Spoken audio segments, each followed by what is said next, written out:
ज्ञान सम्मत विवेक और विज्ञान। विवेक और विज्ञान संपन्न होने के कारण ही मानव ने विश्राम को पहचाना है तथा इसके लिए समुचित प्रयोग भी किया है। जो स्पष्टि जो सृष्टि के श्रम का अ, उद्देश्य एवं फल भी है। भ्रमित मानव कर्म करते समय में स्वतंत्र तथा फल भोगते समय में परतंत्र है, जबकि पशु कर्म करते समय भी और फल भोगते समय भी परतंत्र है। जागृत मानव कर्म कर्म करते समय स्वतंत्र तथा फल भोगते समय भी स्वतंत्र है।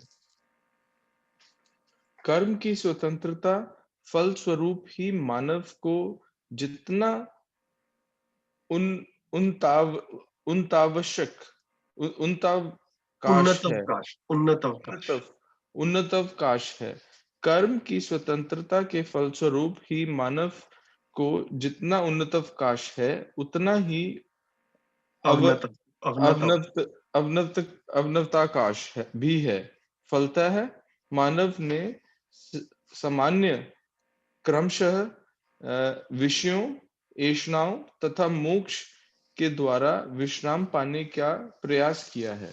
मोक्ष का तात्पर्य सर्वतोमुखी समाधान है, यही ब्रह्म मुक्ति है। इसे प्रमाणित करना ही जागृति है। पूर्व में वर्णित किया जा चुका है कि विकसित इकाई में अविकसित इकाई का अथवा विकसित सृष्टि में अविकसित सृष्टि के सभी गुण स्वभाव एवं धर्म विलय रूप में रहते ही हैं। तदनुसार मानव गलती करने का अधिकार लेकर तथा सही करने का अवसर एवं साधन लेकर जन्मता है। क्योंकि परंपरा में हर मानव मानव चेतना को पाया नहीं, इसलिए सन 2000 तक जीव चेतना में जिया और जीव चेतना में गलती करता ही है। उदाहरणतः एक अध्यापक कक्षा में गणित पढ़ाता है। अध्यापक सही ही पढ़ाता है और सबको समान रूप में संबोधित भी करता है। फिर भी विद्यार्थी गलती करते हैं। इस इससे यह सिद्ध होता है कि बालक के मन में भ्रमवश गलती करने की प्रवृत्ति ही है।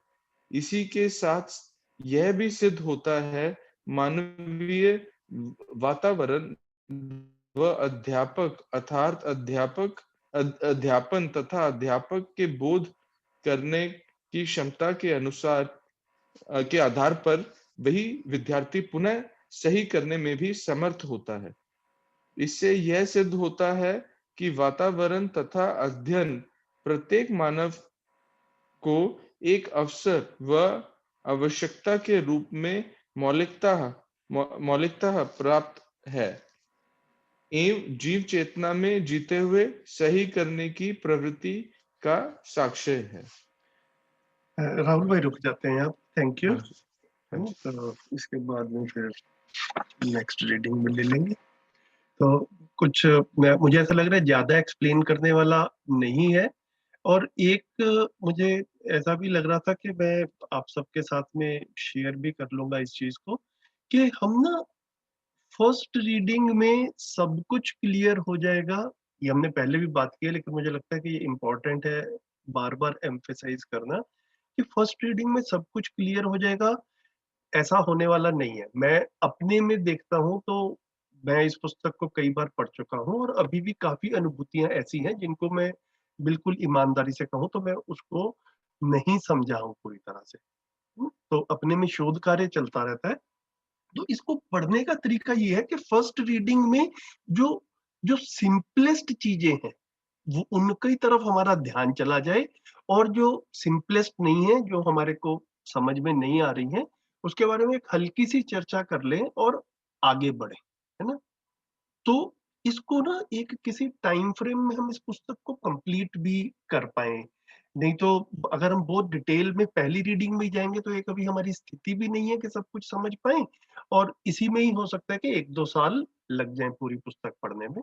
तो हम थोड़ा-सा जो है ना, जो गहराई वाली अनुभूतियाँ हैं जिसके लिए फाउंडेशन और भी स्ट्रॉन्ग होनी है, उसको सेकंड रीडिंग, थर्ड रीडिंग के लिए हल्के से बात करके उसको पेंडिंग में रख सकते हैं। उसको आगे अपनी स्पष्टताएँ सोचते हुए और चर्चाओं में बढ़ा लेंगे। तो इस बैकग्राउंड में मुझे लग रहा है कि हम थोड़ा-सा ध्यान जो है ना ये रखें कि धीरे से आगे भी बढ़ते रहें। तो इतना मेरे को कहना था। विश्राम ही दुःख का उन्मूलन तथा भ्रम से मुक्ति ही मोक्ष है। तो मानव सुख चाहता है, सुख चाहता है, वो दुःख का उन्मूलन को भी सुख से रिलेट कर रहे हैं, और उसके लिए क्या है? विश्राम। तो ये पहले भी बात आई है कि मानव जो है वो विश्राम चाहता है। समाधान, विश्राम, सुख, ये सारे जो है बिल्कुल इंटर रिलेटेड शब्द हैं। तो विश्राम यहाँ पर जो है एक तरह से जीवन में जब हम रिलैक्स्ड रहते हैं, जीवन की दसों क्रियाएँ एक दूसरे के साथ तालमेल पूर्वक हैं, जो कि तालमेल पूर्वक चलें, जो कि जागृति में अनुभव संपन्नता के बाद में होता है, समझदारी के बाद में होता है। तो बेसिकली समझदारी ही दुःख का उन्मूलन है। इस चीज़ को बाबा जी ने दूसरे शब्दों से कहा है। वही भ्रम से मुक्ति भी है और वही मोक्ष भी है। तो परंपरा में मोक्ष शब्द जो है ना वो काफ़ी बार जैसे हम शब्द यूज़ करते हैं स्वर्ग नरक, हम परंपरा में आता ही है, और सिर्फ हिंदू परंपरा में नहीं, सभी परंपराओं में कुछ ना कुछ इस तरह की कल्पना है। क्रिश्चियनिटी में जाएँगे तो वहाँ पे हेवन एंड हेल की बात होती है ना? इस्लाम में जाएँ तो वहाँ भी जन्नत और दोज़ख की बात होती है। तो ये जो मोक्ष है या जन्नत है या स्वर्ग है, हेवन है, ये सब जो है एक्चुअल में ऐसा परंपरा में बताया कि भैया अच्छे काम करोगे तो मरने के बाद में स्वर्ग मिलेगा। तो बाबा जी जो है यहाँ पर एम्फसाइज कर रहे हैं कि भैया वो मरने के बाद वाली परिस्थितियां जो है वो जिसको जैसा ठीक लगता है मान लो, अदरवाइज मानव भ्रम मुक्त हो जाए तो ये धरती ही स्वर्ग हो जाए, यहीं पर ही मोक्ष है। तो भ्रम से मुक्ति ही मोक्ष है। इसको इस कॉन्टेक्स्ट में जो है ना वो हम बिल्कुल उसी के साथ में जागृति के साथ में लिंक करेंगे कि जो नर्क है वो भ्रमित अवस्था ही नर्क है, और भ्रम से मुक्ति जो है, समाधान जो है, अनुभव संपन्नता, जागृति, ये सब जो है ये मोक्ष है। इतना जो है इसका इंटरप्रिटेशन इस तरीके से बार-बार बाबा जी इस तरफ ध्यान दिला रहे हैं। ठीक है? और फिर अगली अनुभूति में भी इसी तरह से कह रहे हैं कि हर भ्रमित मानव भी विश्राम के लिए व्याकुल रहता है। समाधान ही विश्राम है, यही अभ्युदय है। अभ्युदय शब्द भी बार-बार दर्शन में आएगा। अभ्युदय शब्द की अगर सिंपल हम वो देखें डेफिनेशन के रूप में, तो सर्वतोमुखी समाधान के मतलब परंपरा में समाधान आ जाए, है ना? तो एक तो है कि एक मानव समाधानित होता है, वो एक स्थिति बनती है। एक होता है कि परंपरा में समाधान की परंपरा बन गई, तो उसको जो है वो अभ्युदय कहते हैं, सर्वतोमुखी समाधान। सभी जो है परंपरा में हम समाधान जो है उसको प्रमाणित कर पाए। तो सह अस्तित्व में चारों अवस्थाओं और चारों पदों का अपने-अपने लक्ष्य के लिए किए जाने वाला क्रियाकलाप ही संपूर्ण सृष्टि है। तो सृष्टि है क्या? कि 4 अवस्थाएँ हैं, और 4 अवस्थाएँ कौन-सी है? ये तो मेरे को लग रहा है कि हम सबको स्पष्ट है ही। पदार्थ अवस्था, प्राण अवस्था, जीव अवस्था और ज्ञान अवस्था। चारों पद कौन-कौन से हैं? किसी को अगर ध्यान हो तो बताएँ? चारों अवस्थाएँ अलग चीज़ हैं, चारों पद अलग चीज़ हैं। मानव, देव, दिव्य मानव, ये 3 पद तो हैं। और बताएँ और तो ये तो 4 बोल रहे हैं। ठीक है, तो हमने एक बार ना अध्ययन बिंदु में एक स्लाइड देखी थी, मैंने उसको खोल के रखा हुआ था कि शायद ये डिस्कशन में आएगा तो हम उसको चर्चा दोबारा से रिफ्रेश कर लेंगे। तो ये हमने 4 पद जो है ना वो ये आए आए भी हैं, आगे भी आएँगे, लेकिन हमारे में स्थिर होते रहें। सबसे नीचे रेड कलर में लिखा हुआ प्राण पद, उसके ऊपर रेड कलर में लिखा हुआ भ्रांत पद, उसके ऊपर रेड कलर में लिखा हुआ है देव पद, और फिर सबसे ऊपर वहाँ पे मैं रेड से अलग से नहीं लिख पाया, वहाँ पे लिखा हुआ है दिव्य पद। तो जो ये 4 पद हैं, प्राण पद, भ्रांत पद, देव पद और दिव्य पद, इसको जो है मध्यस्थ दर्शन में इस तरह से पूरी सृष्टि को 4 पदों में जिसे कहते हैं कि विभाजित किया गया, डिवाइड किया गया पहचान।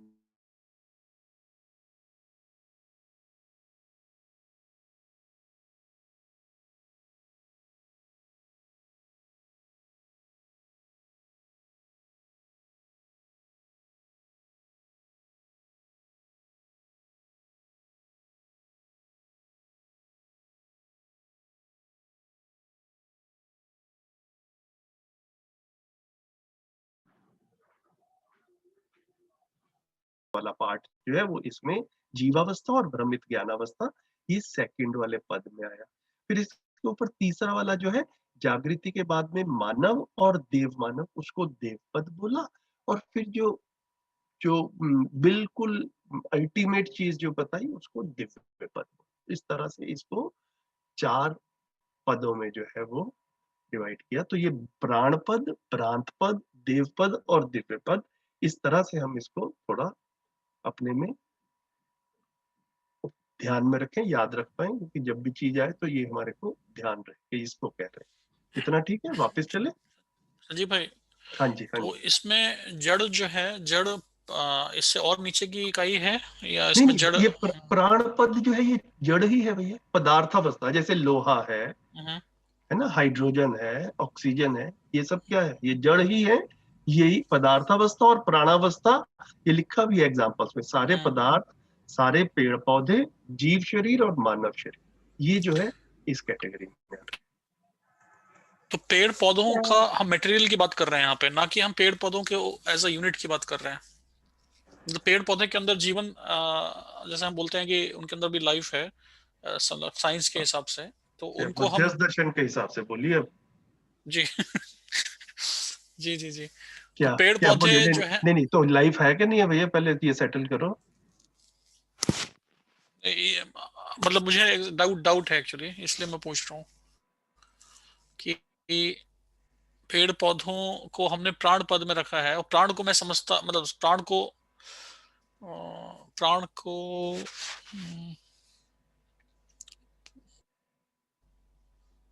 भैया मतलब देखो, हाँ तो हुआ क्या अब ना कहीं हम डाइवर्ट ना कर जाएं, लेकिन चलो ना बात निकली है तो कर लेते हैं कि साइंस ने सांस लेने को जीवन माना। जी जी जी। जो हम स्कूल में पढ़ते हैं, जो प्रिवेलिंग साइंस है, वो क्या कहती है कि सांस लेने की एक्टिविटी शुरू हो गई पेड़ पौधों में, तो पेड़ पौधों में लाइफ है। फिर पशु भी सांस लेते हैं, मानव भी सांस लेता है, तो साइंस के हिसाब से सांस लेना लाइफ है। ठीक है, यहां पर ये कह रहे हैं कि सांस लेना लाइफ नहीं है। विचार पक्ष जो है ना, उस तो लाइफ शब्द इंग्लिश का हो गया, उसको हम छोड़ देते हैं, अभी शब्द में ना उलझें। तो सांस लेना एक अलग चीज है और जीवन एक अलग चीज है। ठीक है, तो जीवन में विचार पक्ष है, विचार है तो जीवन है। तो मानव में विचार है, इसको हम इजीली पहचान पाते हैं, देख पाते हैं, हमें कोई डाउट नहीं होता। पशु पक्षियों में विचार होता है भैया, क्या लगता है? होता है। ठीक है, तो उसमें भी जीवन हो गया। पेड़ पौधों में विचार होता है? पता नहीं, लेकिन म्यूजिक की तरफ भागते हैं वो लोग या सनलाइट की तरफ जाते हैं, तो अब अब विचारों भैया, की वजह से जा रहे हैं या केमिकल हाँ हाँ, मतलब उस रिएक्शन हिसाब से तो से हम जा ये रहे भी हैं। देखते थे साइंस में, जब हम स्कूल में पढ़ते थे, एक कंघी रखते थे और छोटे कागज के साथ में छोटे जी। छोटे कागज, तो है ना, या मैग्नेट जो है वो भी कील को खींच लेता, तो क्या खींच लेना विचार हो गया क्या? नहीं। है ना? तो विचार पक्ष जो है ना, ये जिसको हम चैतन्य कह रहे हैं, उसकी बाबा जी ने 2-3 इंडिकेशंस दी हैं पूरे दर्शन में बड़ी क्लियरली। तो उनमें से अब आपको किसी को नोट करना हो तो ये महत्वपूर्ण डिस्कशन है। और ये एक बार दिल्ली के टीचर्स के साथ में ना हमने डिस्कस भी किया था, उसको, उसकी रिकॉर्डिंग भी कहीं पे मैंने कंपाइल करके रखी थी, तो मैं देखूंगा अगर मैं शेयर कर पाऊं। उसको आप देख लेना, सिर्फ आधे पौने घंटे की रिकॉर्डिंग है। उसमें ये पॉइंट्स बड़ी क्लियरली हमने रखे थे, जो मध्यस्थ दर्शन से ही आए। जहां से मानने की क्रिया शुरू होती है वहां से जीवन है। एक तो इस यार्ड स्टिक को देखा जाए जरा, क्या कह रहे हैं, जहां से मानने की क्रिया शुरू होती है, वहां से जीवन है। तो जैसे हम ह्यूमन बींग्स को देखें तो हम किसी को अपना, किसी को पराया मानते हैं कि नहीं मानते हैं, है ना? मेरा बच्चा है, ये मेरा बच्चा नहीं है, मेरा हस्बैंड वाइफ, है ना, मेरे फैमिली मेंबर्स, मेरा दोस्त। तो एक एक मानने की क्रिया शुरू होती है। पशु पक्षियों में भी इस तरह से मानने की क्रिया दिखती है ना? क्या पेड़ पौधों में मानने की क्रिया दिखती है? जैसे कि एक पशु पक्षी है, सपोज कीजिए उसका बच्चा है, हम उसके बच्चे को थोड़ा तंग करने की कोशिश करते हैं, उसके बच्चे को छीनने की कोशिश करते हैं, तो क्या पशु पक्षी जो है वो उसको आसानी से स्वीकार कर लेते हैं या प्रोटेस्ट करते हैं? प्रोटेस्ट करते हैं। प्रोटेस्ट करते हैं, ठीक है। अब एक खेत में मूलियां लगी हुई हैं, हमने कुछ मूली निकाली। एक पेड़ पे आम लगे हुए हैं, हमने आम तोड़ा, सेब तोड़ा, ठीक है, राइट। तो ठीक है। अभी तक के ज्ञान के हिसाब से तो हमें लगता है कि वो कोई वो नहीं कर रहे हैं, कोई प्रोटेस्ट नहीं कर रहे हैं। इसी तरह से जो ये पशु पक्षी हैं, इवन बच्चा है या और कोई भी बड़े भी हो जाते हैं, जैसे वो भी किसी को अपना मानते हैं। जैसे जिन लोगों ने पेट्स रखे हुए हैं, तो वो जैसे किसी के घर में कुत्ता है, तो वो घर के फैमिली मेंबर्स के साथ में प्यार से पेश आता है ना? लेकिन कोई स्ट्रेंजर आता है तो वही कुत्ता डिफरेंट तरीके से बिहेव करता है ना? इवन हर्ड्स वगैरह जो जंगलों में रहते हैं, उनका भी कुछ कुछ ऐसा ही रहता है कि अपने हर्ड के, अपने जिनको समझते हैं उनके लिए एक प्रोटेक्शन का भाव रहता है, और दूसरों के साथ में दूसरा भाव रहता है। तो अगर हमारे घर में हमने कुछ, सपोज कीजिए कि आलू लगाया आपने कहीं पे पीछे बैकयार्ड में, और आपने आलू बनाया, तो कभी क्या आलू के मन में यह आएगा कि घर के लोगों को पौष्टिकता देनी है क्योंकि ये मेरे अपने हैं, इन्होंने मेरे को बड़ा किया है, और जो घर के लोग नहीं है इनको पौष्टिकता नहीं देनी है?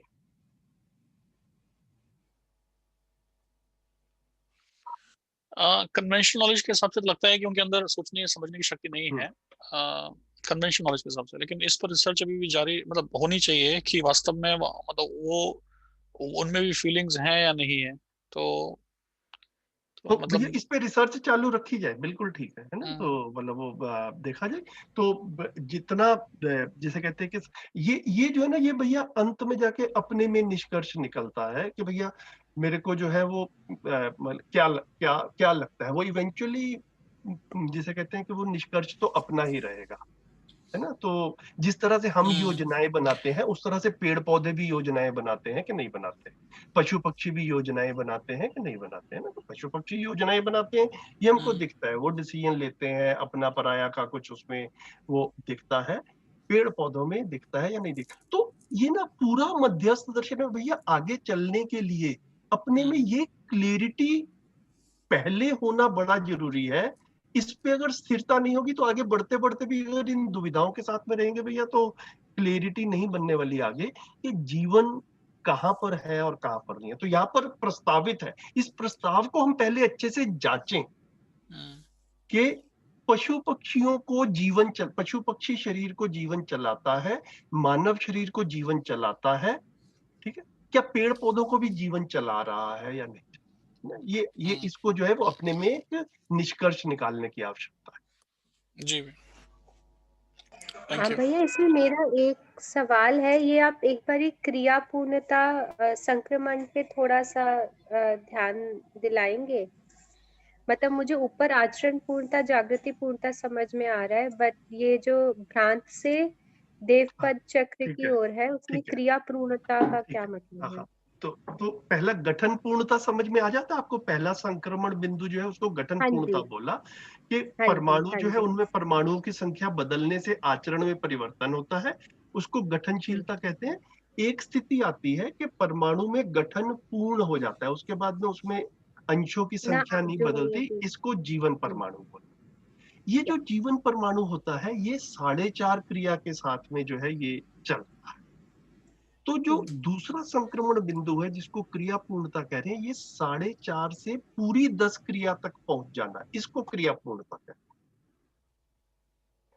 ठीक, तो उसको आचरण क्यों नहीं बोल रहे? नहीं। तो अब ना दो चीज हुई।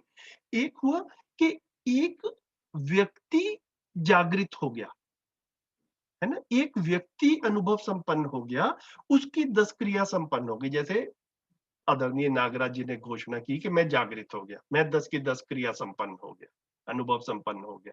ठीक है, तो उसको कहेंगे क्रिया पूर्णता या जागृति।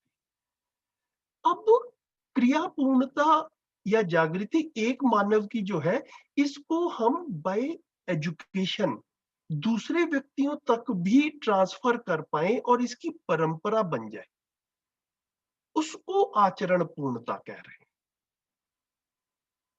जैसे कि कोई इंजीनियर है ना, तो कोई इंजीनियर है, तो एक व्यक्ति को इंजीनियरिंग आ गई, उसने और लोगों को इंजीनियरिंग सिखा दी और उन और लोगों ने और लोगों को इंजीनियरिंग सिखा दी।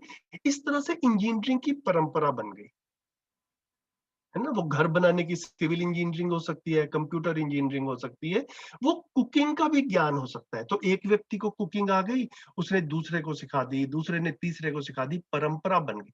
तो जो ये परंपरा बन जाने वाला काम है ना, इसको जागृति पूर्णता या आचरण पूर्णता कहते हैं। तो बाबा जी ने इस चीज को मेरे को ऐसा लगता है कि इंडिकेट किया है। हम जैसे जैसे पढ़ेंगे सब लोग आपस में वेरीफाई करेंगे कि मानव जाति के इतिहास में क्रिया पूर्णता वाली स्थिति तक तो कुछ लोग पहुंचे हैं कभी कभी ना, जो ज्ञानी हो गए, अनुभव संपन्न हो गए, बिल्कुल अच्छे से जी पा रहे हैं, लेकिन मानव जाति जागृति पूर्णता की स्थिति में कभी नहीं पहुंची,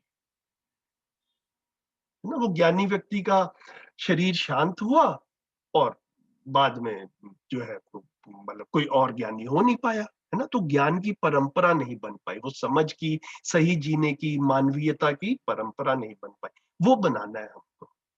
तो ये जो है, इसको इस तरह से क्रिया पूर्णता और जागृति पूर्णता को या आचरण पूर्णता को देख रहे हैं। इंडिविजुअल लेवल पे देखेंगे, जागृति है, परंपरा में आ जाए, प्रमाणित हो जाए, ऐसा होता हुआ दिख जाए, हाँ भैया। जिस तरह से हम इंजीनियरिंग कॉलेज खोल के इंजीनियर बना पाते हैं, मेडिकल कॉलेज खोल के डॉक्टर बना पाते हैं, इसी तरह से मानवीयता के कॉलेज खोल करके मानव बना पाए, है ना। वो जब हो जाएगा तो उसको हम जागृति पूर्णता कहते हैं। ये है इसका। ठीक है, थैंक यू भैया। ठीक हो गया। तो रजत भाई, उस पे आप अपना विचार जो है वो चालू रखिए कि पेड़ पौधों में जीवन है कि नहीं, क्योंकि जब तक वहां पर अटके रहेंगे फिर आगे आने वाली काफी चीजें जो है वो कंफ्यूजन में रहेंगी। ऐसा भी नहीं है कि आप मान ही लें उसको, लेकिन उस पर शोध करें, जो जो डाउट आए उनको ईमानदारी से खुल के बात करते हैं, इस पे क्या प्रॉब्लम। जी भैया। इसमें एक चीज और क्लैरिटी चाहिए थी सचिव भैया। हाँ जी। ये जो पदार्थ अवस्था है उसको भी प्राण पद में रखा हुआ है। हाँ तो जी। ये क्या जो वही इसमें आएगा क्या, वो डूबा भीगा गिरा होने की वजह से जो तो भैया वो क्रियाशीलता है? तो बेसिकली क्या है कि जो जो प्राणावस्था है वो भी पदार्थ से ही बनी है, ठीक है। तो वो उन दोनों को एक ही पद में रखा है, मतलब उसमें जीवन नहीं है। जब तक जीवन नहीं है वो प्राण पद में है, बस इतना जो है वो कह रहे हैं। मतलब कोई भी एक्टिविटी हो रही है तो उसको प्राण बोला गया है क्या? नहीं, तो पदार्थ से ही एक स्थिति ऐसी बनती है जब कुछ रचनाएं बनती हैं जिनमें सांस लेने की घटना शुरू हो जाती है, पेड़ पौधे जैसे बनते हैं ना। तो मतलब वो उसको क्लब करके जो है रखा है। अभी भैया मैं इतना ही कह पा रहा हूँ, अभी इससे ज्यादा और क्लियरली मैं बस वैसे ही सोच रहा था कि ऐसा तो नहीं कि जो बिकॉज क्रिया तो पदार्थ परमाणुओं में भी हो रही है ना। बिल्कुल बिल्कुल हो रही है, बिल्कुल तो हो रही है। कहीं उसको उस वजह से इसको प्राण पद में ना रखा हो। मैं सिर्फ ये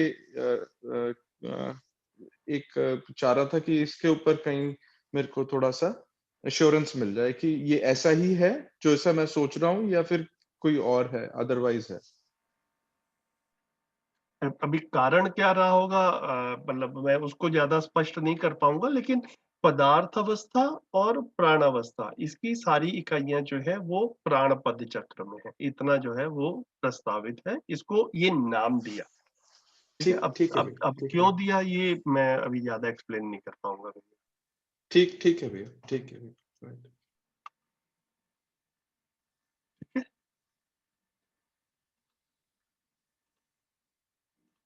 ठीक हो गया। तो ये इतनी बात हो गई इस पे। ये वाली चीज जो है ना, ये पहले भी एक आध बार आई है, मतलब आप लोगों ने सोचा भी होगा इसके ऊपर, इसको मतलब ये देखा जाए कि बाबा जी इस सेंटेंस के माध्यम से बार बार क्या कह रहे हैं कि भ्रमित मानव कर्म करते समय में स्वतंत्र तथा फल भोगते समय में परतंत्र है।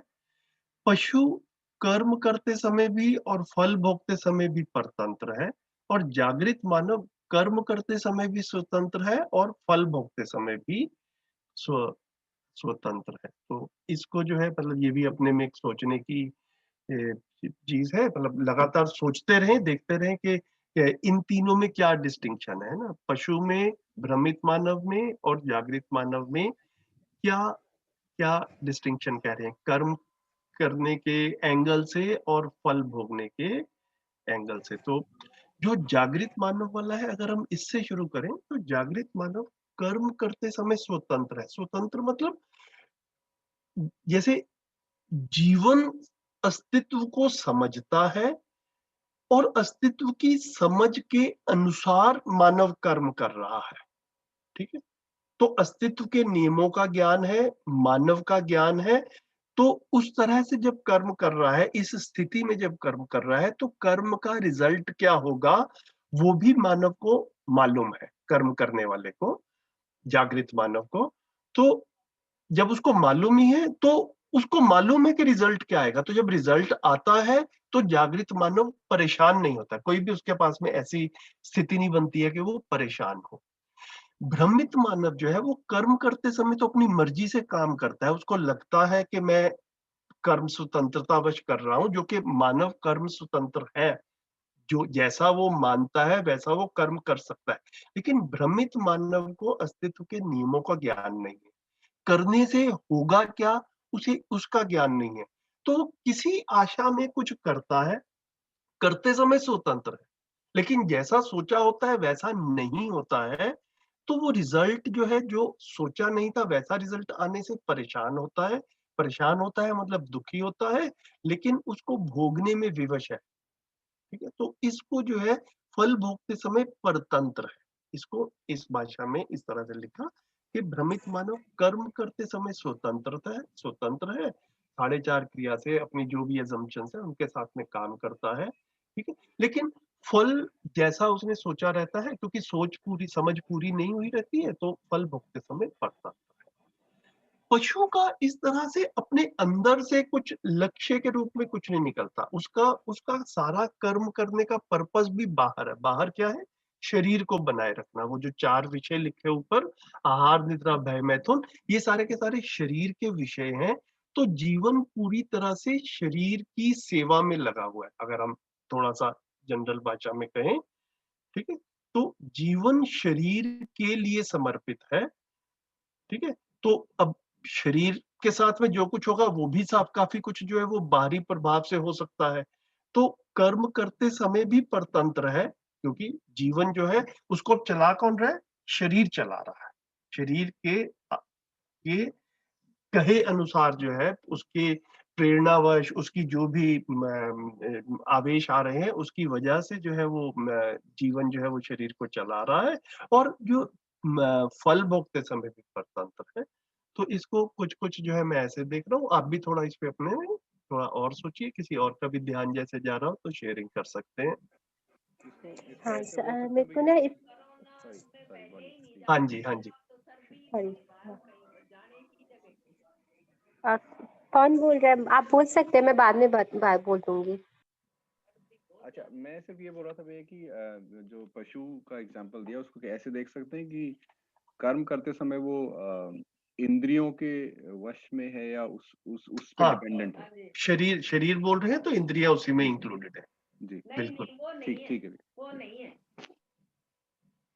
भैया मुझे ये सवाल था, वैसे तो आपने ये क्लियर कर लिया, क्योंकि जब हम कह रहे हैं, मुझे ये लग रहा है कि जिसे हम जागृत मानव कह रहे हैं, वो डील तो भ्रमित लोगों के साथ कर रहे हैं ना। मतलब तो फिर आप का बहुत पता नहीं, आई मीन ये हो सकता है कि शायद फिर आप उस अवस्था में उससे प्रभावित होना बंद करें, पर आप जिनके साथ कर रहे हैं उनका रिएक्शन भी तो उनसे जो भी आपका जो वापस मिल रहा है वो उसमें तो आप परतंत्र हुए ना, स्वतंत्र तो नहीं हुए, या प्रभावित होना ही बंद हो नहीं जाते नहीं, हैं। तो अब ना जागृत मानव जब भ्रमित मानव के साथ में भी इंटरेक्ट कर रहा है, तो जागृत मानव को ये स्पष्टता है कि ये भ्रमित मानव है, इतना ओके कह तो सकते हैं ना। ओके ओके, तो एक्सपेक्टेशन फिर पूरी बदल जाती है। एग्जैक्टली, तो भ्रमित मानव क्या करेगा उसके लिए? मैं अब जैसे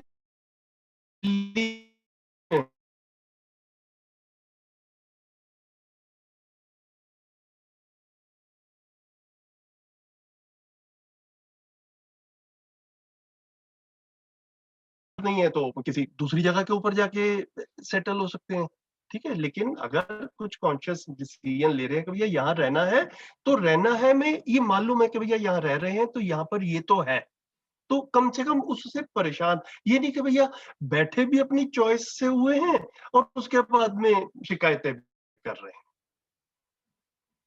ऐसा देख सकते हैं कुछ कुछ। बिल्कुल बिल्कुल भैया, ठीक है। भैया मुझे एक चीज पूछनी है। हाँ इसके जी। पहले एक वो आया था, मानवेतर जीवों में जो ज्ञान उपयोग में आया है उससे सामान्य ज्ञान संज्ञा है। तो मानवेतर होता है मानव से जो भिन्न प्रकृति है। तो मतलब बिल्कुल इसका क्या बिल्कुल। मतलब हुआ कि जो हम उपयोग में कर रहे हैं आजकल, जो हम अपने वातावरण से जो हमारा समझ बनी है उसको सामान्य ज्ञान कह रहे हैं? इसका नहीं थोड़ा नहीं सा नहीं नहीं एक्सप्लेन करें। नहीं नहीं, तो मानवेतर जीवों में मतलब जीवावस्था, है ना। तो इसको जो मैं इंटरप्रेट कर रहा हूँ, तो जीवावस्था में भी कुछ ज्ञान रहता है कि नहीं रहता है? जैसे अपने शरीर के लिए भोजन चाहिए, है ना, अपने बच्चों का ध्यान रखना है, कुछ अपना घोंसला कैसे बनाना है ना, चूहे या खरगोश बिल खोदते हैं वो कैसा खोदना है, वो सारी चीजें भी कुछ ना कुछ जी ज्ञान वाला पार्ट जो है जी वो, है ना, जीवावस्था में हमको दिखता ही जी है ना। जी तो बेसिकली जीवों में जो ज्ञान है, जो जो वो यूज करते हैं शरीर बनाए रखने के लिए, उसको बाबा जी कह रहे हैं उसको हम सामान्य ज्ञान कह रहे हैं, ठीक। जी अभी भैया है ठीक। ना, और मानव में जो हुआ, जो व्यवहार में आता है, व्यवहित मतलब मानव द्वारा जो व्यवहार में आता है, उसको, उसमें अब ज्ञान और विवेक भी इंक्लूड हो गया साथ, है ना। तो ज्ञान होगा, अस्तित्व दर्शन ज्ञान, जीवन दर्शन ज्ञान, मानवीयतापूर्ण आचरण ज्ञान, तो ज्ञान सम्मत विवेक, और फिर विवेक सम्मत विज्ञान, है ना। तो विज्ञान विल,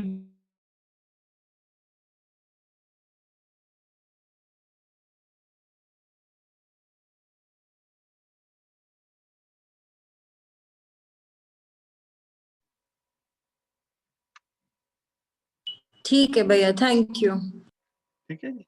ये उसके बाद में ये अगली अनुभूति थी, इसमें जो है वो थोड़ा बाबा जी ने उदाहरण भी दिया है। तो इस उदाहरण में मोटा मोटा सा जो मेरे को लगता है कि मैसेज ये है कि जैसे समझने समझाने का काम है, तो उसमें जो बाबा जी ने, जैसे एक अध्यापक गणित कक्षा में गणित पढ़ाता है ना, अध्यापक सही पढ़ाता है लेकिन फिर भी विद्यार्थी गलती करते हैं, तो विद्यार्थी को भी जो है वो समझने के लिए काम करना है, और उसी के साथ साथ टीचर भी अगर अच्छे से पढ़ाता है तो भी ज्यादा बच्चों को समझ में आता है। तो दोनों की तरफ से जो है ना वो एक काम करने से परंपरा में चीजें आएंगी, तो उसी को वातावरण जो है वो कह रहे हैं, वो विद्यार्थी जो है वो अध्ययन करेगा और बाकी जो है व्यवस्था की तरफ से जो है वो वातावरण बनेगा। इसको जो है मोटा मोटा सा ऐसे देख सकते हैं। एक जो है ये भी बड़ा अच्छा सूत्र है, मानव को जितना उन्नत अवकाश प्राप्त है उतना ही अवनत अवकाश भी प्राप्त है, ठीक है। उन्नत अवकाश मतलब space for going ahead, going higher, है ना। उन्नत मीन्स हायर, बेटर, तो स्पेस फॉर बिकमिंग बेटर मानव को जितना space for becoming better available है, उतना ही स्पेस फॉर टू डिटीरियोरेट भी अवेलेबल है। तो अपनी शरीर यात्रा के दौरान मानव चाहे तो जितना भी आगे बढ़ना चाहे उतना आगे भी बढ़ सकता है, और अगर गलती करने पे आगे बढ़ने की तरफ ध्यान नहीं है, गलती करता है, और चाहे तो जितनी मर्जी गलतियां भी कर सकता है। ये चॉइस मानव के पास है। इस चीज की तरफ जो है वो ध्यान दिलाने की कोशिश कर रहे हैं, जो कि एक्चुअल में बात है भी ठीक। कर्म की स्वतंत्रता के फलस्वरूप ही मानव को जितना उन्नत अवकाश प्राप्त है, उतना ही अवनत अवकाश भी प्राप्त है ना। सब मानव जाति मिलके चाहे तो इस धरती को बहुत बढ़िया से भी बना सकते हैं, और चाहे तो इस धरती का बेड़ा गर्क भी कर सकते हैं। ठीक है, तो ये कर्म स्वतंत्रता है ही मानव के पास में। तो ये जो धरती की जितनी में गलतियां हो रही हैं, धरती ऐसा कह रहे हैं कि भैया पता नहीं मतलब मानव के रहने लायक या रहेगी या नहीं रहेगी, उस सब के मूल में मानव की कर्म स्वतंत्रता ही है। ठीक, और वो समझ की कमी के कारण जो कर्म स्वतंत्रता है, जिसको भ्रमित अवस्था में कहें, तो उसमें फिर वो जो स्पेस फॉर डिटीरियोरेशन है वो मटेरियलाइज होता हुआ हमको दिख ही रहा है। तो बड़ा एक मेरे को प्रैक्टिकल भाषा में बड़े अच्छे से जो है ये सूत्र जो है लगता है इम्पोर्टेंट। ठीक लग रहा है इतना? आगे भी पढ़ लेते हैं थोड़ा सा। जी भैया। बताएं कौन पढ़ेंगे?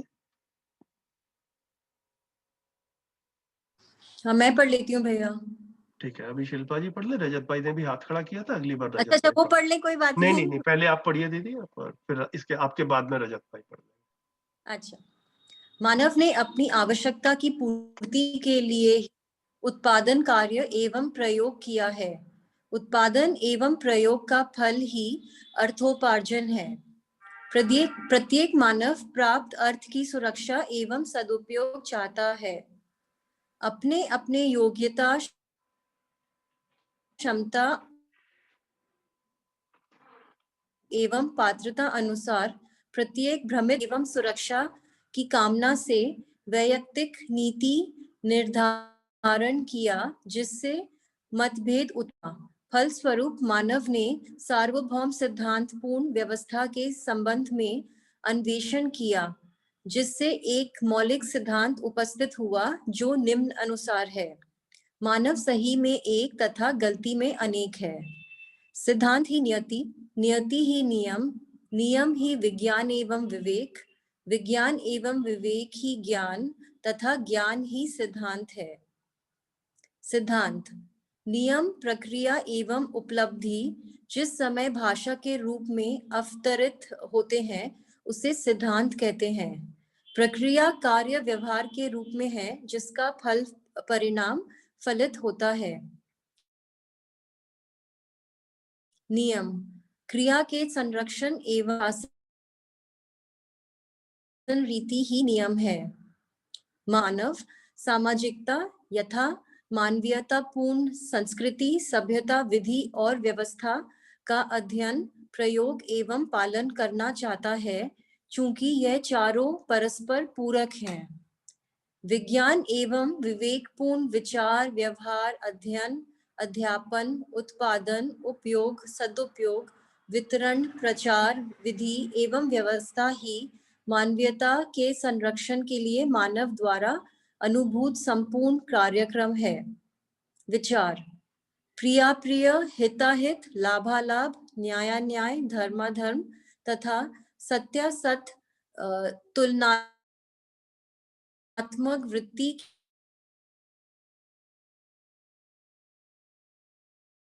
की क्रिया के फलस्वरूप विश्लेषण ही और अन्य गए क्रिया, प्रक्रिया एवं प्रयास ही अध्ययन है। अधिष्ठान की साक्षी में बुद्धि द्वारा बोधपूर्वक स्मरण सहित की गई स्वीकृति की अध्ययन संज्ञा है। अध्यापन, अनुभव मूलक विधि से अधिष्ठान की साक्षी में बोध और साक्षात्कार पूर्वक स्मरण सहित ग्रहण कराने योग्य सत्यापूर्वक क्रियाओं को बोधगम्य बनाने योग्य प्रक्रिया ही अध्यापन है। प्रचार एवं प्रदर्शन इच्छित वस्तु की सामान्य जाति के मन बुद्धि में अवगाहन कराने हेतु प्रस्तुत प्रक्रिया के भाषात्मक प्रयोग ही प्रचार है तथा कला एवं भाषा सहित प्रयुक्त प्रयास ही प्रदर्शन है। विधि एक या अनेक व्यक्तियों द्वारा अखंड समाज व सार्वभौम व्यवस्था को अक्षुण्ण रखने के हेतु निर्णीत नियमपूर्ण पद्धतियों की विधि संज्ञा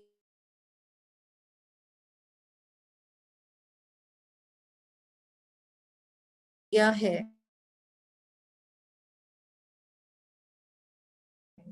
व्यवस्था विधि के आस्था सामाजिकता का निर्वाह नहीं है। दीदी रुक जाते हैं यहाँ पर, थैंक यू।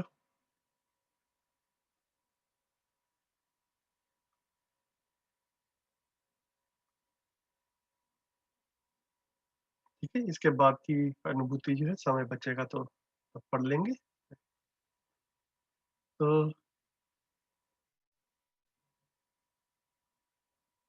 ठीक है, ये अपने आप में सिंपल सी चीज है। मानव ने अपनी आवश्यकता की पूर्ति के लिए उत्पादन कार्य एवं प्रयोग किया है। जो कुछ कर रहे हैं उत्पादन एवं प्रयोग का फल ही अर्थोपार्जन है।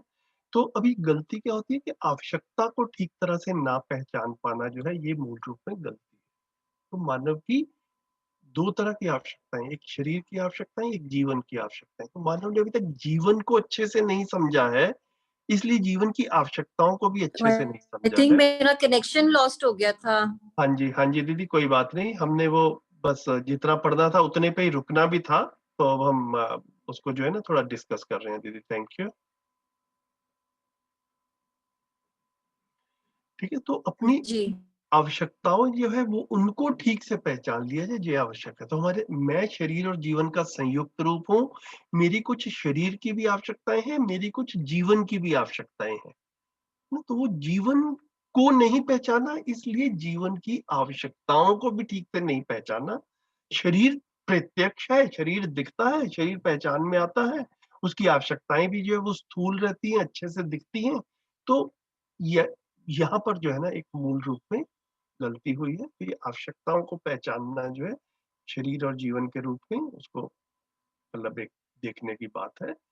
अपने अपने योग्यता क्षमता पात्रता अनुसार प्रत्येक भ्रमित मानव ने प्राप्त अर्थ के सदुपयोग सुरक्षा की कामना से वैयक्तिक नीति मतलब पर्सनल पॉलिसीज जो है वो सबने बना ली। किसी ने किसी तरह से पर्सनल पॉलिसी बना ली, किसी ने किसी तरह से अपनी पॉलिसी बना ली, और फैमिलीज में भी अलग अलग पॉलिसीज जो है वो क्या करेंगे कैसे करेंगे, जिससे मतभेद उत्पन्न हुआ।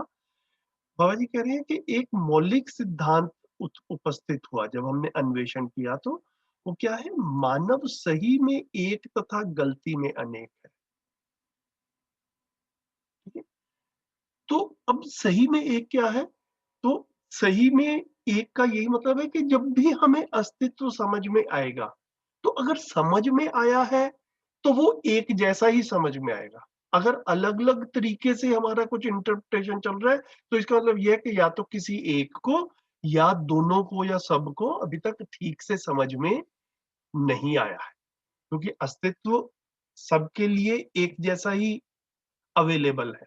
तो जब उसको देखने के लिए जाएंगे तो उसकी समझ भी एक जैसी ही बनेगी। जैसे कि अगर साइंस के भी सिंपल उदाहरण लें तो लॉ ऑफ ग्रेविटी है। लॉ ऑफ ग्रेविटी है तो अब ऐसा नहीं हो सकता कि न्यूटन का लॉ ऑफ ग्रेविटी कुछ और कहता हो और किसी और दूसरे साइंटिस्ट का लॉ ऑफ ग्रेविटी जो है वो कुछ और कहता हो। अगर अलग अलग साइंटिस्ट अलग अलग लॉ ऑफ ग्रेविटी बताना लगे तो एकदम से बिल्कुल क्लियर हो जाएगा कि या तो किसी एक को नहीं पता या अभी बताने वाले सबको ही नहीं पता। नहीं तो जब नियम समझ में आएगा, सही चीज समझ में आएगी, तो वो एक जैसी ही समझ में आएगी।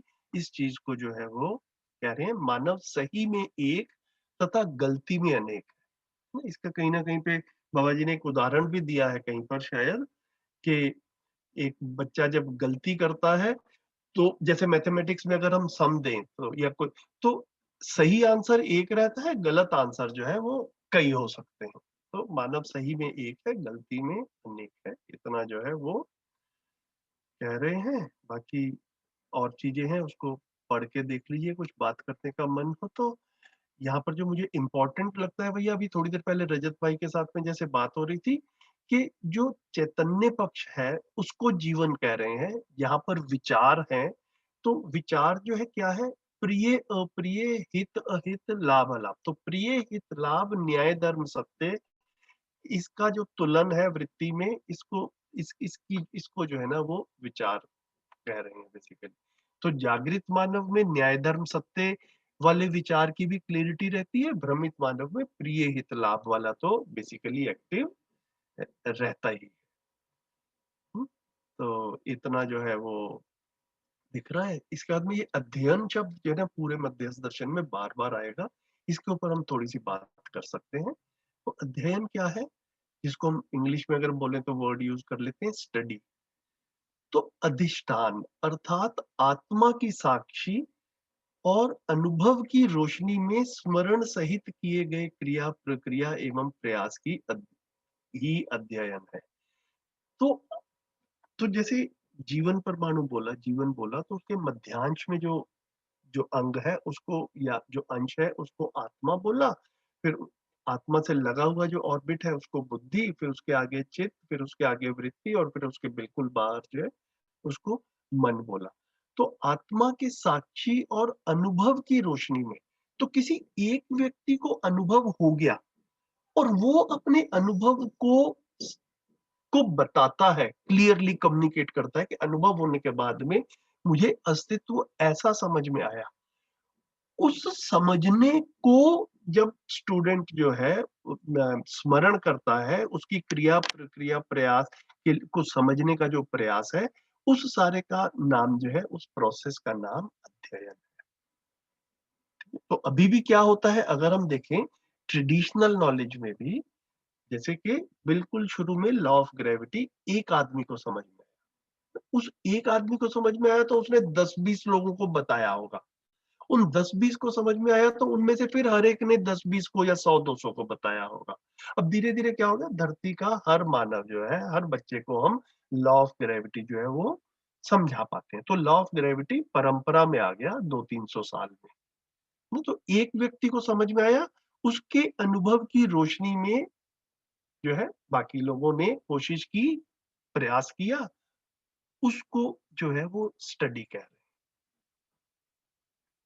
हैं। और फिर इसको दूसरे शब्दों में बोला, वही अधिष्ठान की साक्षी, अधिष्ठान अर्थात आत्मा, आत्मा की साक्षी में बुद्धि द्वारा बोध पूर्वक स्मरण सहित की गई स्वीकृति ही अध्ययन संज्ञा है। ठीक है, तो इसको दो अलग अलग तरीके से थोड़ा सा रखा कि अध्ययन जो है इसको ये कह रहे हैं।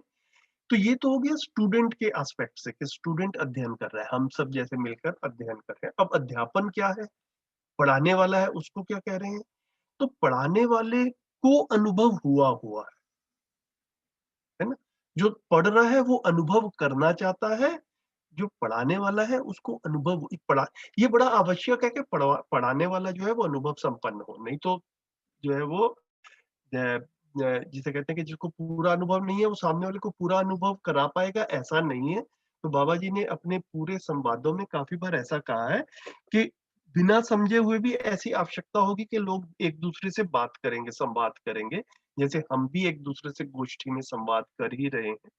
तो इसमें आवश्यक नहीं रहेगा कि समझा हुआ व्यक्ति ही बात करे, लेकिन समझा हुआ व्यक्ति अपनी स्थिति को स्पष्ट कर दे जब भी ऐसे बातचीत करे, सुनने वाले को गलतफहमी ना हो कि मैं एक अनुभव संपन्न व्यक्ति से बात कर रहा हूँ। तो जो भी व्यक्ति बात करे, इसलिए आप लोगों ने ऐसा देखा होगा कि हम लोग भी, श्रवण भैया भी, मैं भी और बाकी लोग भी जो है जब भी बात करते हैं तो आप सबके सामने इसी अपनी स्थिति की स्पष्टता के साथ में प्रस्तुत रहते हैं कि हम भी अभी समझ ही रहे हैं। ठीक है, जो थोड़ा बहुत समझ में आया है उसकी बातचीत आपसे कर सकते हैं। तो यहाँ पर अध्यापन बोला कि अनुभव मूलक विधि से फिर से आत्मा की साक्षी में बोध और साक्षात्कार पूर्वक स्वर्ण सहित ग्रहण कराने योग्य सत्यता पूर्वक क्रियाओं को बोधगम्य बनाने योग्य प्रक्रिया। तो जो बोध और साक्षात्कार खुद हुआ है उसको स्टूडेंट को भी करा पाए अनुभव मूलक विधि से, उसको अध्यापन। इतना ठीक लग रहा है अध्ययन और अध्यापन?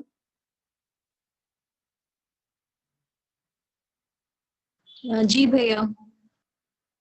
ठीक है, फिर यहाँ पर जी भैया। दो शब्द फिर और आए, विधि एंड व्यवस्था, है ना। ये भी बार बार आने वाले शब्द हैं।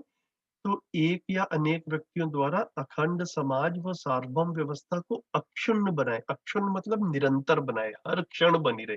अक्षुण्ण शब्द जो है वो इसके मूल में क्षण है, हर क्षण बनी रहे, निरंतर बनी रहे के उद्देश्य से व्यवस्था प्रदान करने हेतु नियम पूर्ण पद्धतियों की विधि संज्ञा है। तो विधि मतलब सही करने का तरीका। एक होता है निषेध, है ना। विधि का अपोजिट जो है वो निषेध है। काफी बार मैं ऐसा देखता हूँ कि दो शब्द ले ले वो जो कि एक दूसरे से अपोजिट हो, तो मुझे मतलब जब मैंने निषेध पढ़ा तो तब मुझे विधि ज्यादा स्पष्ट हुआ, इसलिए मैं इसी तरीके से कोशिश करता हूँ कि रखा भी जाए। तो निषेध क्या है कि जो फॉरबिडन है, जो कि गलत है, जिसको हमने गलत के रूप में स्वीकारा हुआ है, जो नहीं करना है उसको हमने निषेध के रूप में पहचाना। तो ऐसा कल्पना में आता है कि क्या करना है, सही भी पहचान में आ सकता है। तो सही जो करना है उसको विधि कहते हैं। अब सही क्या है?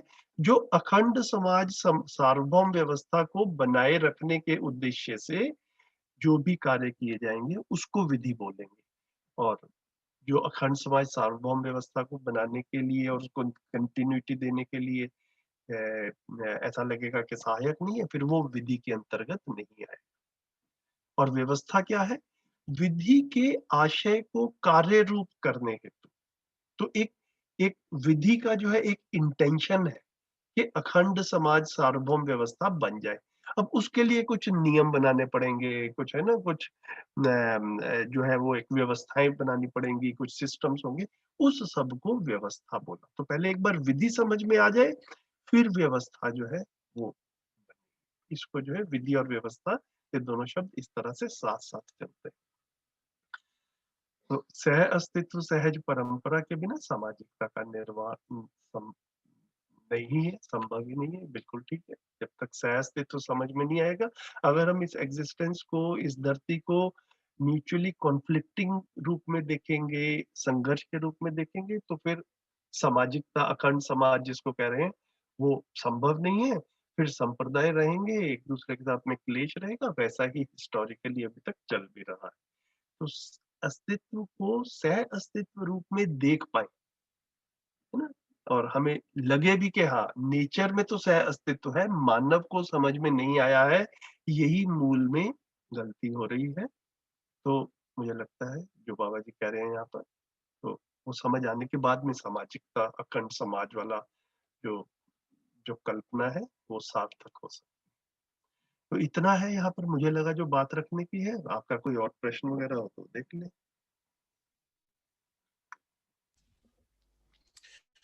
इन जब डेफिनेशंस को हम पढ़ते हैं तो इतनी मतलब जो शब्दों का चयन है वो इतना क्लियर है कि उसको मतलब एक पूरा बहुत ही मतलब कहना चाहिए ओवरवेलम रहता है। मतलब जिस एंगल से प्रिसाइज, वेरी प्रिसाइज, बहुत प्रिसाइसली चीजें कही गई हैं। तो मेरे दिमाग में एक प्रश्न आया था कि ये जो बातें हैं ये बाबा जी के अपने आप उद्घटित हुई हैं या उनके साथ जो लोगों ने चर्चाएं की हैं उसमें से ये एक सम्मिलित प्रयास है? नहीं भैया, ये तो बाबा जी का ही है। जो बाकी जो लोग साथ में रहे उन्होंने ये पुस्तकें एक प्रिंटेड फॉर्म में आ जाएं, इनकी प्रूफ रीडिंग कर ली जाए, इन चीजों में सहयोग किया होगा, ऐसा मैं मान सकता हूँ। ऐसा मेरे को लगता है ना। बाबा जी ने शुरू में जब लिखा होगा, देखिए बाबा जी ने 1970 में जो है ना, ये जो दर्शन जैसे जैसे अस्तित्व समझ में आया, उसको बाबा जी ने लिखना शुरू किया। तो पहले कुछ पेजेस लिखे, फिर लोगों से बात की तो लोगों ने कहा कि भैया ये कुछ पेजेस में तो बात समझ में नहीं आ रही, इसको थोड़ा फैला के लिखा जाए। तो बाबा जी ने और उसको फैला के लिखा। तो जो भी ये 1970s में और 80s में अगर हम देखें, और वो भी इंडिया के थोड़ा रिमोट एरियाज में, तो काफी कुछ जो है मेरे को लग रहा है कि हैंड रिटन रहा होगा, है ना, बाबा जी का उस टाइम पे। उस हैंड रिटन को टाइप कराया, टाइप कराने के बाद में फिर कभी कंप्यूटर्स आए और जो है ना उस, तो इस सब में बाकी सब साथियों ने जो किया हमारे, उनका काम मुझे लगता है बाबा जी को सहयोग देने वाला काम था कि भैया प्रूफ रीडिंग कर लो, बाइंडिंग करवा लो, प्रिंट करवा लिया जाए। लिखना और जो मूल में सारा विचार है, दर्शन के शब्दों का सिलेक्शन, एक एक शब्द का सिलेक्शन, वो बाबा जी का ही है जी पूरे। इसमें किसी भी तरह का कोई शक नहीं। जी भैया।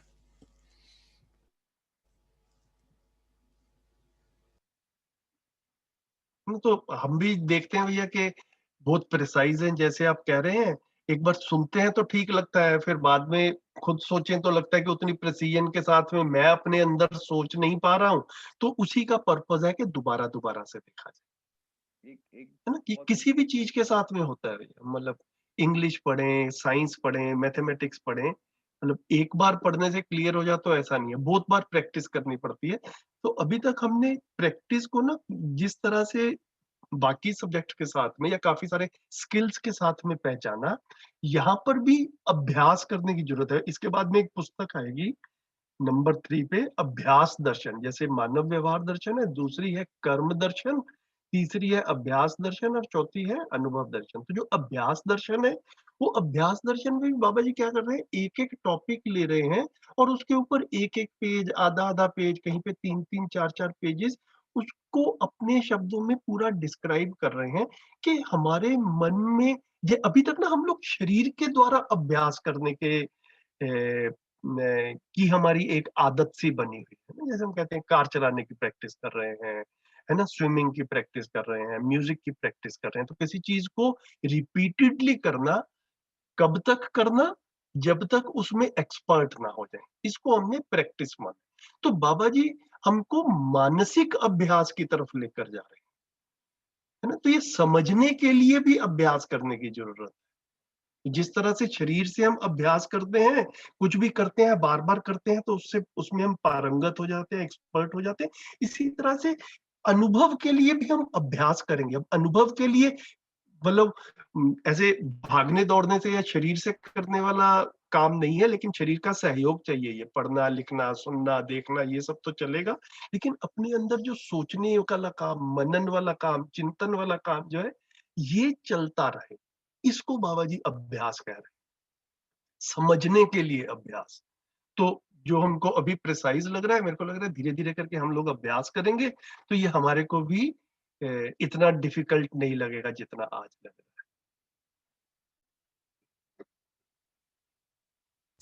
जी भैया। ठीक है, आगे बढ़े। आप ही की बारी है रजत भाई। जी भैया 1 मिनट सिद्धांत एक बार फिर से बताएंगे, इसमें जो शब्द आया है। हाँ जी। नियम, प्रक्रिया एवं उपलब्धि जिस समय भाषा के रूप में अवतरित होता है उसे सिद्धांत कहते हैं, है ना। प्रक्रिया कार्य व्यवहार के रूप में जिसका फल परिणाम फलित होता है। तो मेरे को मतलब मैं इसको ऐसा इंटरप्रेट करता हूँ कि अस्तित्व में नियम तो है ही, ठीक है। तो जब उस नियम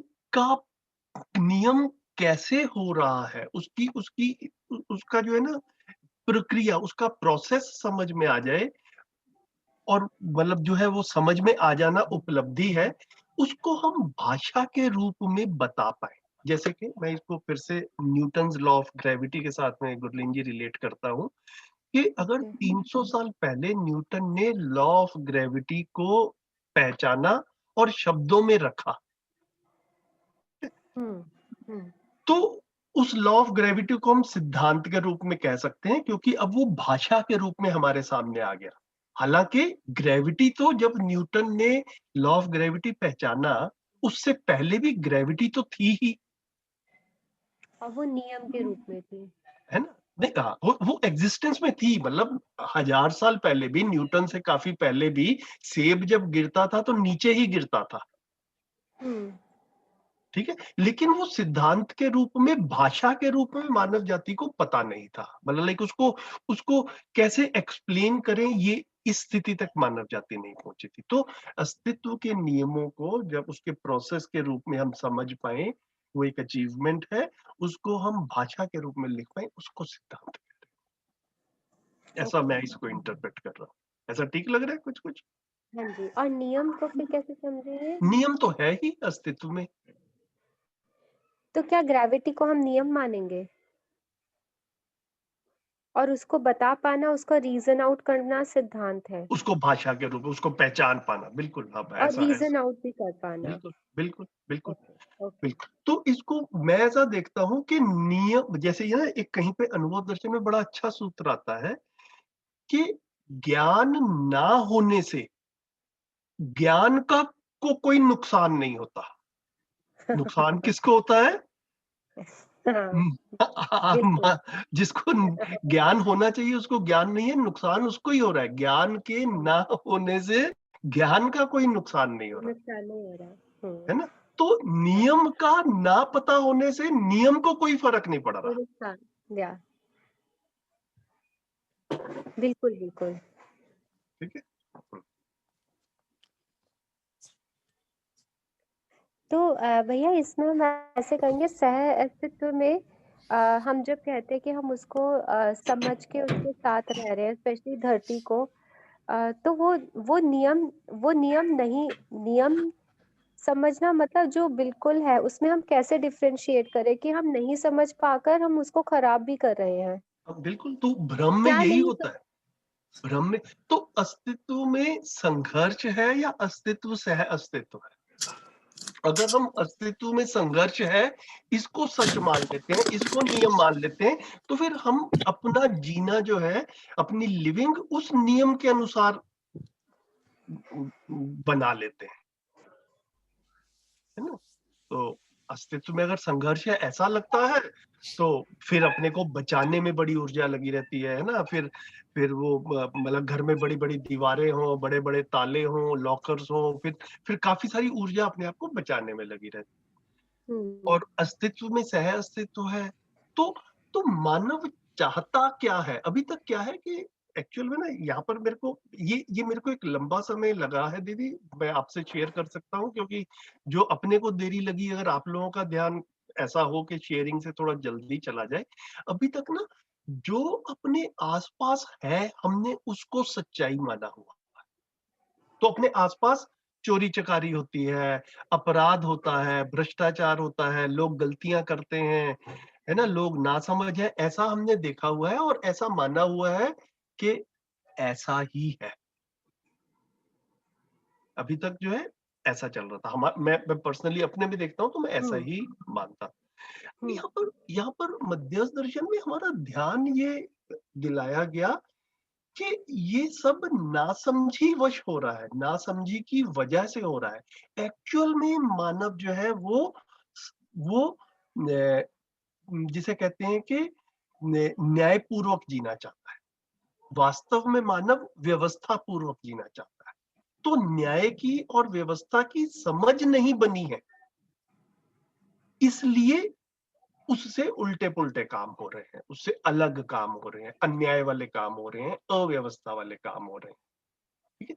तो जब मैंने अपने में टटोला, और आप भी सब अपने में इस चीज को एक्सप्लोर कर ही सकते हैं कि हम चाहते क्या हैं। हम व्यवस्था चाहते हैं या अव्यवस्था चाहते हम व्यवस्था चाहते हैं, हैं?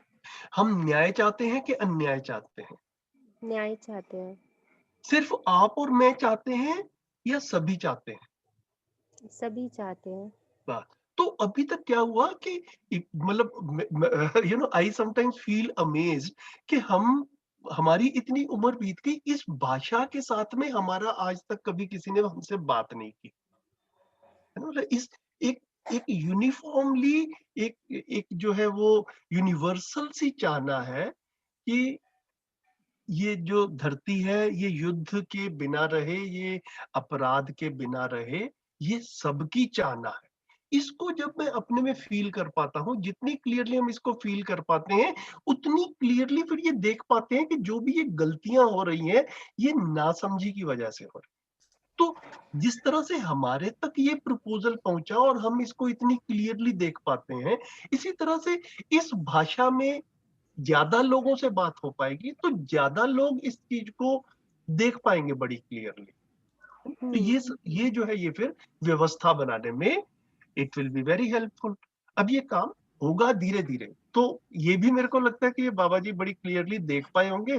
थोड़ा थोड़ा भाषाभास मेरे को ऐसा लगता है कि होता है कि ये होना तो एक लंबे समय के बाद में है ना। ये ऐसा सोचे कि हम 20 साल में हो जाएगा, ऐसा नहीं है ना। ये it will take many centuries. जैसे अभी हमारा जो हुआ था ये सम्मेलन जीवन विद्या का, तो उसमें गणेश बागड़िया जी ने बड़े अच्छे से रखा भी था इस चीज को कि it will minimum take a few centuries. ठीक है, तो if it will take a few centuries, okay, let it take a few centuries.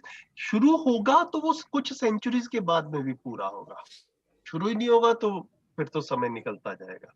तो हमारा हमारा रोल क्या है?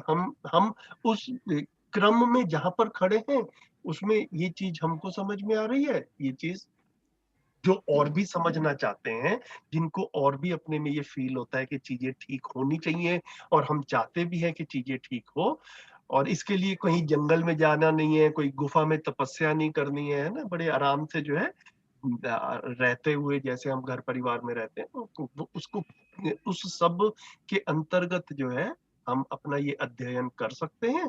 तो एक ऐसा लगता है कि हाँ, ये एक प्रोसेस है जो कि हम करना भी चाहते हैं। ये हमारा एक वो भी है। दिस इज अवर उपयोगिता basically. This is our participation in the larger order. ठीक है भैया। संजीव भैया, जैसे हमें लगता है कि नियम जो है वो तो बैकग्राउंड में है ही, ये अलग बात है कि हम उनको पकड़ पा रहे हैं या नहीं पकड़ पा रहे हैं। उसी संदर्भ में अगर मैं इसको ऐसे देखूं कि जैसे हम देखते हैं कि प्रकृति में बहुत सारे नियम हैं, जैसे कि हमारे सीजन्स बदल रहे हैं, या फिर पत्ते जो हैं वो मतलब autumn and fall and all those things are happening. Similarly अगर हम मानव की अगर बात करते हैं, और मानव अगर मन मत ना लगाए अपनी, तो क्या ये व्यवस्था बनी रहती? मतलब जो आज व्यवस्था में गिरावट है, ये उस मानव का इंटरवेंशन की वजह से है, या इसको मैं प्रैक्टिकल रूप में अगर आपसे सीधे पूछूं सवाल, कि हमारे जीवन में कभी कभी ऐसा होता है कि इवेंट्स हो रही होती हैं, और हम उन इवेंट्स में कैरी फॉरवर्ड कर जाएं बिना अपना ओपिनियन किए हुए, तो वो हमारे लिए लाभकारी है या नहीं है? मैं बहुत सारी चीजें मिक्स कर दी मैंने। कोई बात नहीं। बाबा जी जब लिखते हैं, है ना, बाबा जी जब समझा रहे हैं, तो वो भी इतने प्रिसाइज है, और हमें कई बार लगता है, मेरे को भी लगता है कि हम तो अपने प्रश्नों में भी प्रिसाइज नहीं हो पाते। उत्तर में प्रिसाइज होना तो फिर एक सब्सिक्वेंट काम होगा। तो ठीक है। कहने का अगर हाँ, मूल में मैं इन सब चीजों को हाँ। लेकर कहूँ, तो तो भैया अगर इसमें हम, ना, हाँ तो मैं इसको ऐसे देखता हूँ ब्रीफली, है ना, इस चीज हम्म, को देखा, इसको ना मैं भी अपने में एक्सप्लोर ही कर रहा हूँ। लेकिन बाबा जी ने ना बड़े अच्छे से बताया कि अस्तित्व में 3 वास्तविकताएं हैं। तो क्या है 3 वास्तविकताएं? जड़, चैतन्य और व्यापक। हम्म, ठीक है। तो अभी तक ना हम मानव जाति ने जड़ संसार के नियमों को नियम माना है। ठीक है, जड़ संसार के नियमों को, ये जिसको laws of motion, laws of gravity, और ये बाकी भी बहुत सारी चीजें जो हैं, वो केमिस्ट्री के भी बड़े सारे लॉज हैं। ये सारे के सारे क्या है? ये जड़ संसार के नियम है। तो अस्तित्व में 3 वास्तविकताएं हैं, जड़, चैतन्य और व्यापक। तो जड़ संसार के नियमों को समझ लेना मध्यस्थ दर्शन में समझदारी नहीं कह रहे हैं।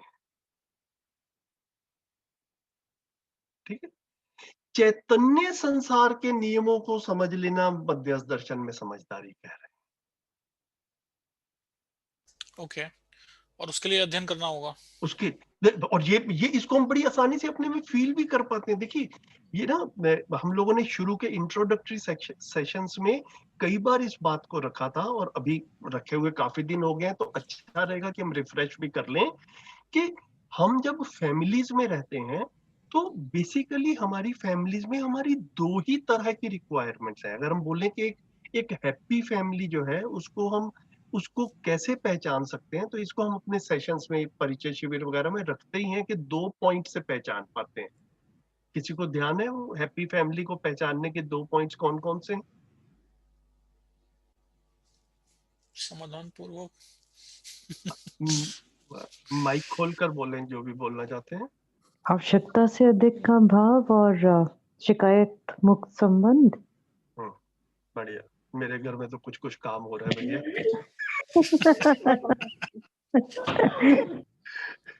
ठीक है, तो आवश्यकता से अधिक होने का भाव। तो परिवार में हम रहते हैं भैया, तो परिवार में रहते हैं तो कुछ खाना पीना, घर, कपड़ा, है ना, दवाई, ये सब चीजें, फोन वगैरह ये चाहिए।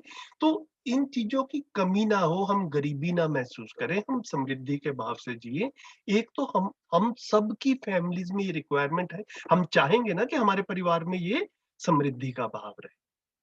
और दूसरा वाला पॉइंट जो हम लिखते हैं हैप्पी फैमिली के लिए, खुशहाल परिवार के लिए, उसको लिखते हैं शिकायत मुक्त संबंध, है ना, fulfilment in relationships, mutual happiness in relationship, संबंधों में तृप्ति। तो ये अगर किसी को कोई पहली बार सुन रहे हैं या इंपॉर्टेंट लग रहा है तो ये लिख लीजिए, क्योंकि ये बार बार अपने में चेक करने की जरूरत है कि हम सब फैमिलीज में रह रहे हैं, क्या मेरी फैमिली में ये वाले 2 पॉइंट्स अचीव हो जाएं, तो क्या मैं कह सकता हूं कि मेरी फैमिली खुश है ना? जितनी चीजें चाहिए ऐसा लगे कि उससे ज्यादा चीजें हो जाएंगी या हैं, और कोई चिंता की बात नहीं है, एक एश्योरेंस है। और दूसरा पॉइंट क्या है? संबंधों में तृप्ति रहे, एक दूसरे के साथ में गिला शिकवा ना रहे, शिकायत ना रहे, है ना, प्यार से रह पाए। तो ये दोनों पॉइंट्स हो जाए तो हम अपनी फैमिली को हैप्पी फैमिली की कैटेगरी में डाल सकते हैं। तो अब देखने की बात यह है भैया कि जब हम वो जड़ संसार के नियमों की बात करते हैं ना, कि लॉ ऑफ ग्रेविटी किसी को समझ में आ गया, तो जिसको लॉ ऑफ ग्रेविटी समझ में आ गया, क्या वहां पे पति पत्नी प्यार से रह पाते हैं? ऐसा कोई नियम नहीं। तो जड़ संसार के नियमों से संबंधों में तृप्ति नहीं होती है। जड़ संसार के नियमों की अपना एक रोल है, उस रोल तक ही उसको पहचाना जाए, उसका उसका उतना ही सम्मान है, हम उसका ओवर इवेल्युएशन ना कर पाए। संबंधों में जीने के लिए चैतन्य को समझे बिना नहीं जिया जा सकता। ठीक है भैया, समझ में आ गया। ठीक है, तो जहां पर जो बार बार हम समझदारी कह रहे हैं, काफी बार ना ये प्रश्न भैया बार बार उठते हैं, अपने अपने अंदर भी उठ सकते हैं, जिनसे हम बात कर रहे हो वो भी पूछ सकता है, तो अपने में ये क्लैरिटी रहे कि जैसे कई बार लगता है कि भैया जिसे कहते हैं ना कि प्लास्टिक यूज ना किया जाए, या पानी बचाया जाए, बिजली बचाई जाए, और अगर हम ऐसा करते हैं तो हम बड़े समझदार हो गए। तो ये सब किया जाए, इसको इग्नोर ना किया जाए। लेकिन क्या अगर मैं बिजली बचाता हूँ, बिजली वेस्ट नहीं करता, या पानी वेस्ट नहीं करता, या प्लास्टिक मिनिमम यूज करता हूँ या 0 यूज करता हूँ, तो क्या घर में भाई बहन, पति पत्नी प्यार से रह पाते हैं?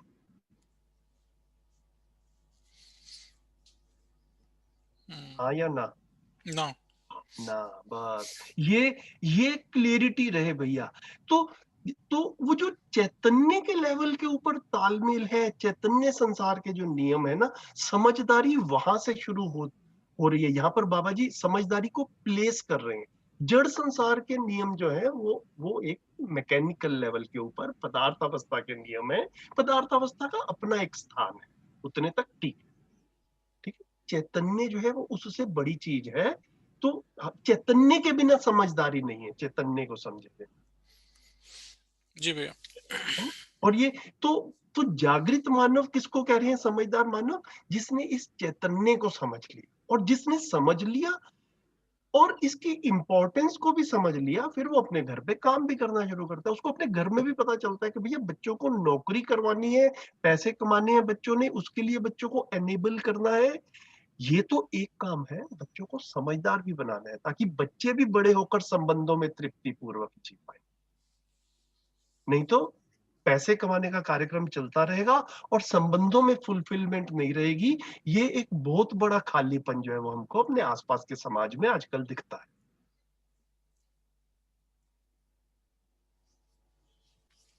जी भैया, आई थिंक टाइम भी हो गया है अब, टाइम भी हो साढ़े। गया है। ठीक है, तो कुछ अगली अनुभूति भी काफी लंबी थी तो उसको अब हम शुरू नहीं कर पाएंगे 4 बजे। तो अब हम कल जो है पेज 27 की के शुरू से बेसिकली ये यहाँ से जो है हमको शुरू करना है, कल कर लेंगे। अभी कुछ बात और करनी हो 2-4 मिनट 5 मिनट तो आई एम अवेलेबल। आप लोग भी हैं, कुछ करने का मन हो क्लैरिटी के लिए जनरल बातचीत तो बताएं।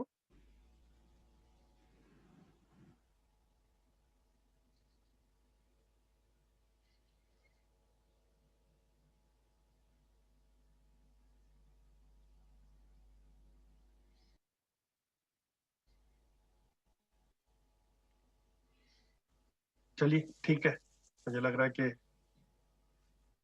आज की बात कितनी भी गई कुछ जैसे भी है इस पे सोचा जाए, जी भैया, कल फिर आगे और चलाते हैं इसको। ठीक है, ओके देन, नमस्कार, थैंक यू। नमस्ते, थैंक यू। नमस्कार, जी थैंक यू भैया, सर। नमस्कार भैया, थैंक यू नमस्कार। Everyone, bye. Thank you.